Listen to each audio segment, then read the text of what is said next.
కొన్ని లక్షల కోట్ల విద్యార్థుల భవిష్యత్తుని నీ తాలూకా నాయకులు చేస్తున్న డ్రగ్స్ వ్యాపారానికి, గాంజా వ్యాపారానికి బలైపోతా ఉంటే నువ్వు ఏ సమాధానం చెప్తావు?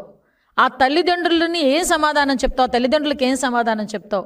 ఎంతోమంది భవిష్యత్తులతో ఆడుకుంటున్న మీరు ఈ రోజుకి కూడా ఇలాంటివి ఆపకపోతే ఈ గవర్నమెంట్ ఊరుకోదు. నువ్వు ఊరుకోవచ్చేమో, నువ్వు నీ కార్యకర్త డ్రగ్స్ అమ్మినా నువ్వు ఊరుకుంటావు, చీప్ లెక్కర్ అమ్మినా నువ్వు ఊరుకుంటావు, నీ కార్యకర్తను తీసుకొచ్చి గాంజా వ్యాపారం చేసినా నువ్వు ఊరుకుంటావు, నీ కార్యకర్త హత్యలు చేసినా నువ్వు ఊరుకుంటావు, నీ నాయకులు హత్యలు చేసినా నువ్వు ఊరుకుంటావు, నువ్వు హత్యలు చేయించినా నువ్వు ఊరుకుంటావేమో. కానీ ఎవ్వరు ఎట్టి పరిస్థితుల్లోని లా అండ్ ఆర్డర్ విఘాతం కలిగించే పరిస్థితి వచ్చినా, గాంజా డ్రగ్స్ అంటూ బయటకు వచ్చి పిల్లల జీవితాలతో ఆటలాడుకున్న నిఘా వ్యవస్థ ఈగల్ గ్రద్ద కన్ను ఉంటుంది, ఈగల్ కన్ను కంపల్సరీగా ఉంటుంది.